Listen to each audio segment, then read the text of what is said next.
Good afternoon, everyone. And good afternoon, Lisbon.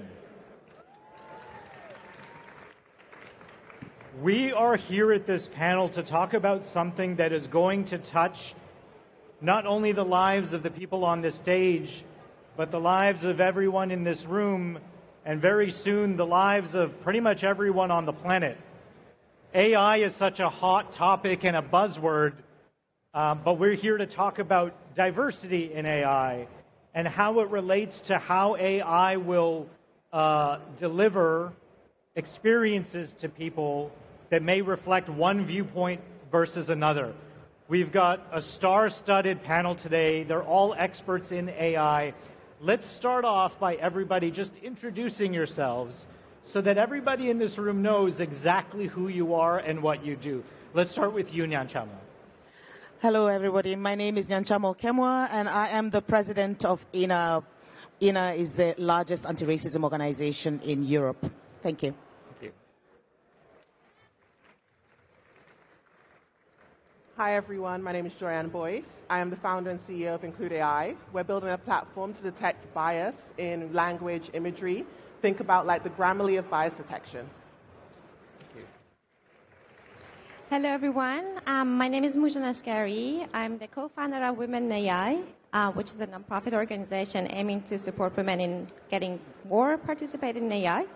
I'm also CEO and founder of 1,000 Faces, which is a funding platform to invest in female-founded, impact-driven startups. And we train also women into investment so we can close the gender gap. Thank you, everyone. So the topic that we're talking about is DEI. I just want to get a measure of the room. Please raise your hand if you know what DEI stands for. Somebody shout it out. What does it stand for? Diversity, equity, and inclusion. Now, this is a very hot topic, particularly with certain political trends going on right now in certain parts of the world.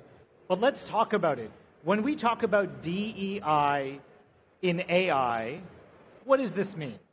Why don't we start with you, Joanne? So my perspective is very much in the technology itself.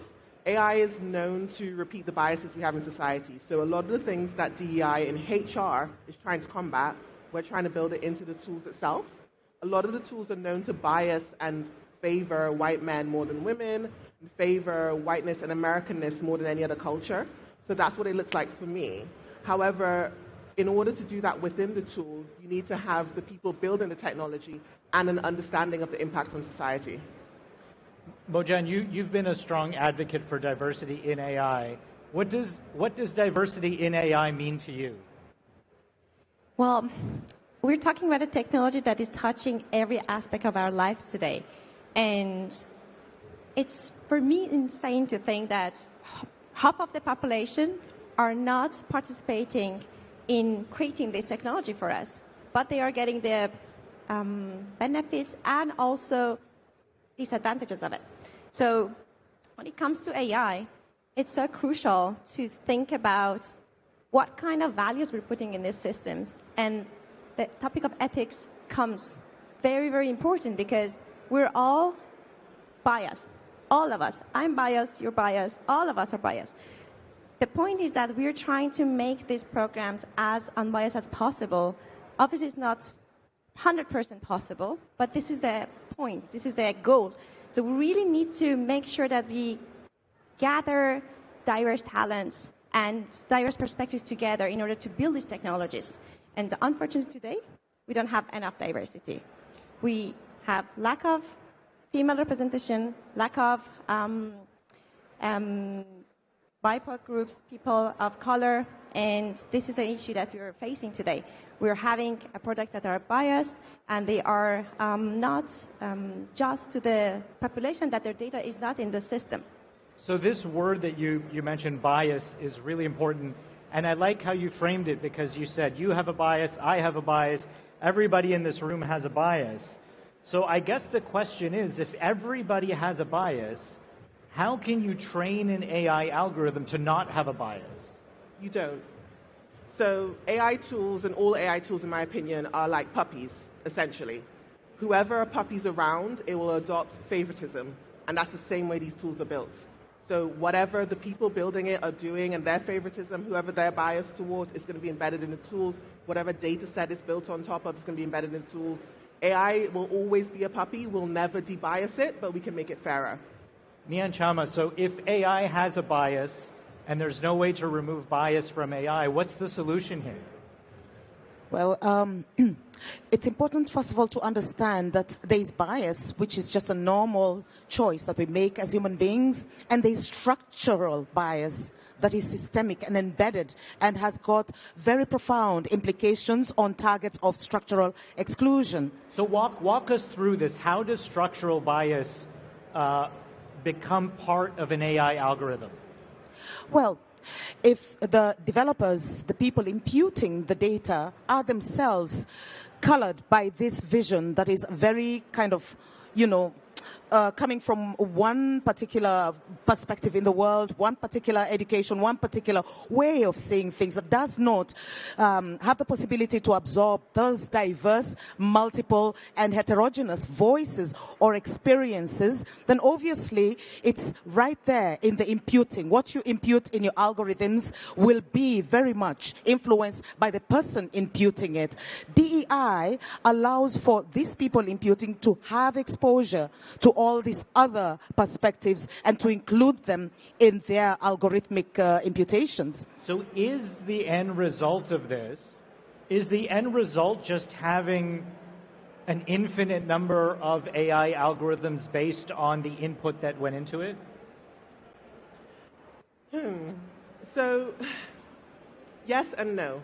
The end result, essentially, going back to my puppy analogy, is that we're all going to have our own puppies and we're all going to be aware. The goal is that when we approach using AI, that we have the knowledge as a society to question it, that decisions aren't being made to impact us. When we think of DEI in the workplace, a lot of the times it's equated to HR and hiring. If you are not hired based on an algorithm that you did not know was biased, how can you challenge it? So I think the end result is us all knowing and being able to challenge the same way we would challenge a human. I would like to add on top of that you don't know actually what you don't know unless you test it on the correct database and data sets, test basically clusters. And if you're testing only your, let's say, AI product on a very specific narrowed population, you're not going to know if it's biased. Let's take an example of, for example, healthcare. Today we have 2 to 3% of people of color and black people working in AI, which is a huge crisis for diversity in this term. And so when it comes to healthcare, let's take the example of cancer treatment for skin. The algorithms have been, basically AI applications have been tested only on mostly white skins, mostly European, mostly North American skins. And then they are biased towards people who have the black skin. And so we are not able to treat these people as early as possible. So this is actually the outcome of it if you're not testing it on the right population, because we don't know what actually has been created, this bias. Let's take a moment to gauge the temperature in the audience for a second. And when I ask this question, feel free to look around and see what everybody else is raising their hands or not. How many people in this room use AI every day? So it's almost maybe 80%, 85%, something like that. Now, when you're using AI, does the thought cross your mind that maybe this AI is biased, or maybe it's not giving me the full picture? Is this a daily occurrence for you? And now the most obvious question, this has got to be pretty frustrating, right? When you go to something for a source of knowledge or truth and you actually realize that it only presents one side of the argument. What would the future, let's start with you, Moojan Chama, what would the future look like if cutbacks and budgets continue to be pulled away from DI as the AI is being built? Give me an example, paint a picture of 3 years from now or 5 years from now if AI doesn't reflect the diversity of the population. All right.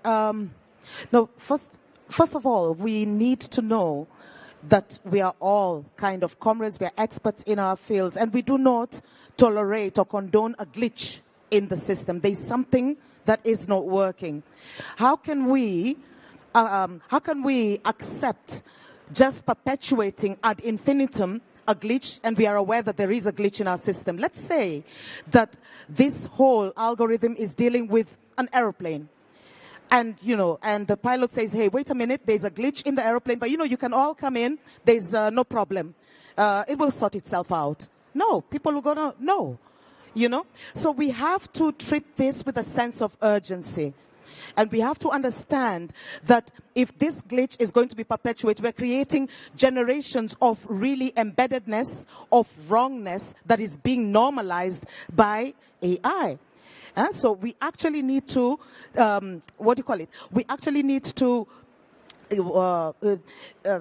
find a way in which we can correct that system. One of these ways is to have DEI. DEI is actually foundationally designed to address structural exclusion. So DEI consultants will be that mindset that will actually drive the organization to focus on those matters, to research on it. Nobody's saying DEI personnel has all the answers, but they will definitely be like the moral anchor that will guide and point out certain shortcomings and push for addressing this glitch so that it doesn't get perpetuated ad infinitum.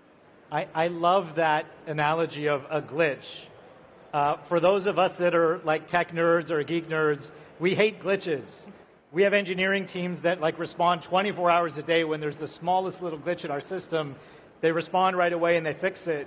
This sounds like it's this huge glitch that might actually be the system, and we're trying to figure out how to solve this. And maybe there aren't enough conversations happening. But Moojan, walk me through what happens if this glitch becomes normalized. What would a future look like if we're at a crossroads right now and there's sort of different ways you could go. If the ship goes this way, what would the future look like? I like to make this analogy of, imagine if all of us were wearing green, just all of us.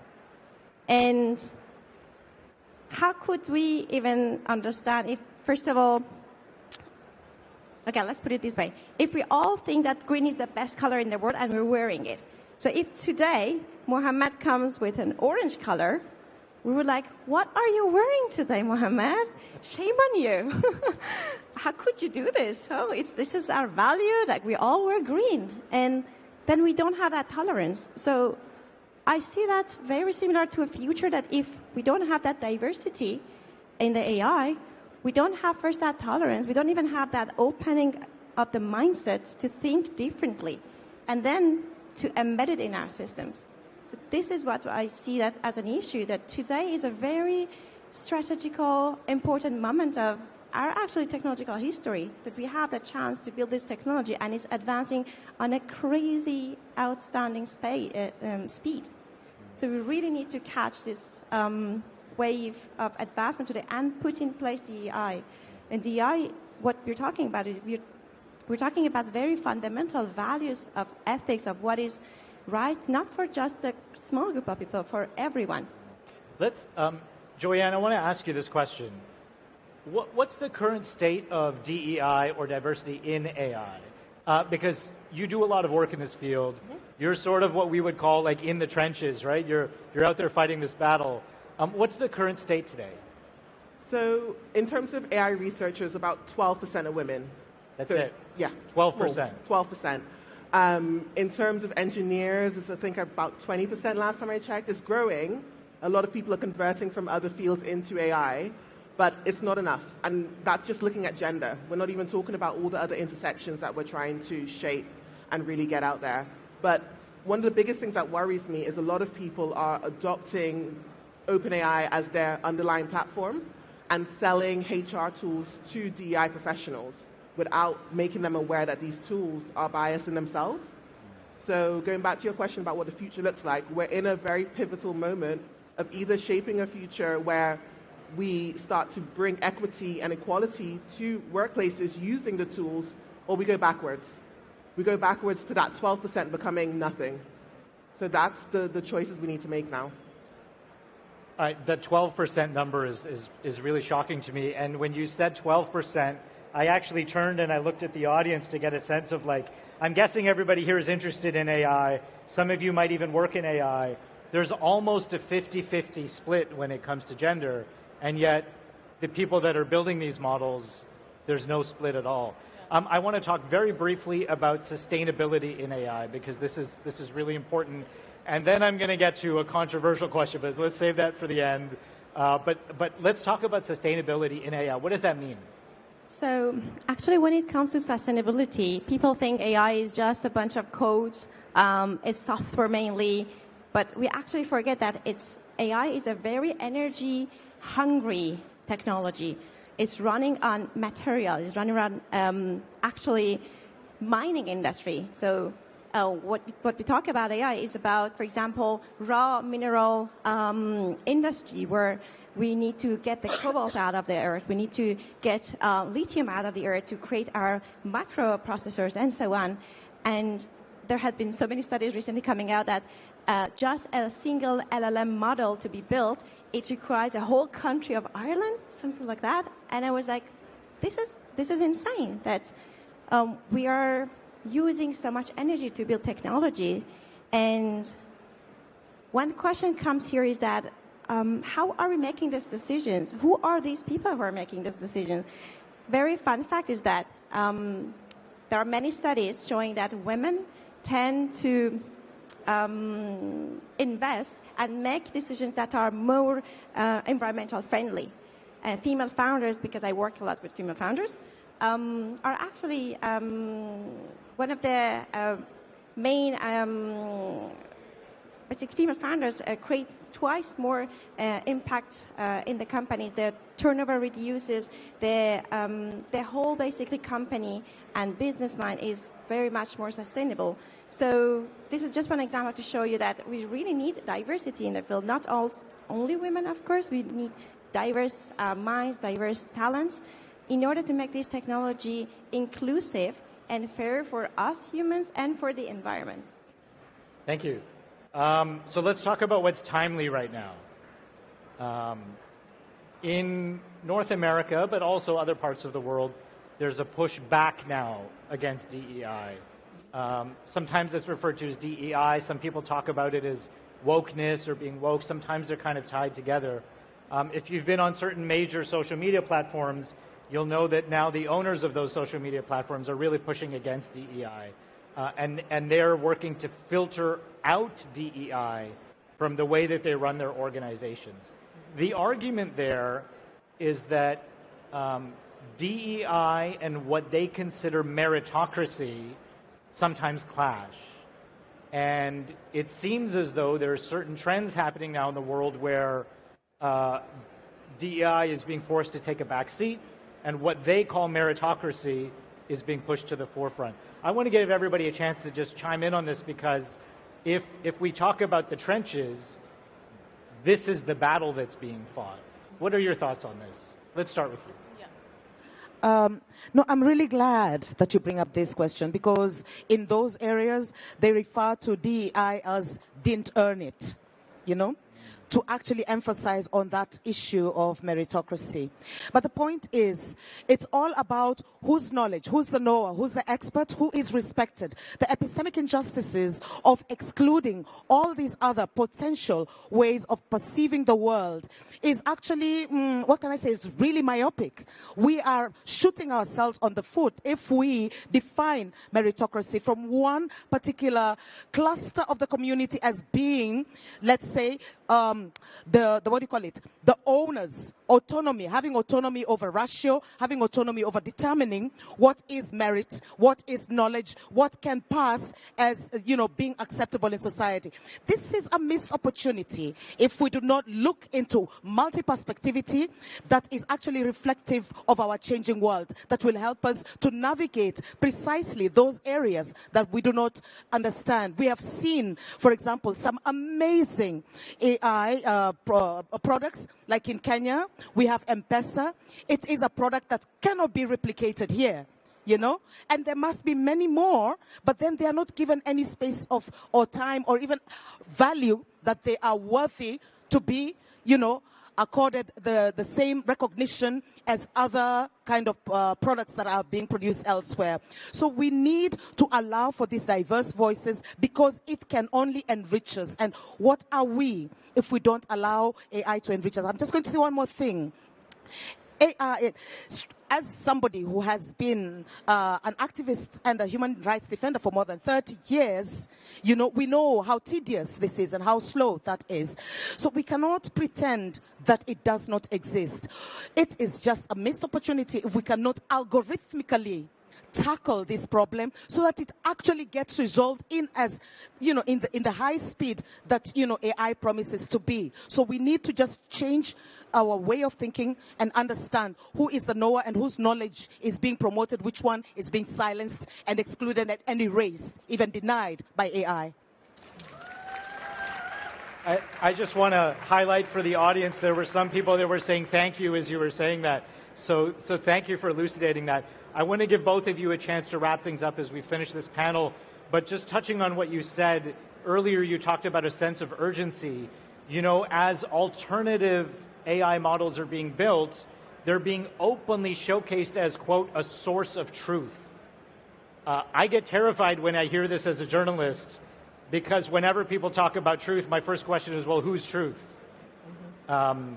Is it truth with a small t or truth with a capital T? I think there's a difference. But what are your thoughts on the whole anti-DEI, anti-wokeness movement, where it relates to AI? I think it comes from a point of fear, but predominantly the organizations and companies you're talking about, those leaders, are working against themselves.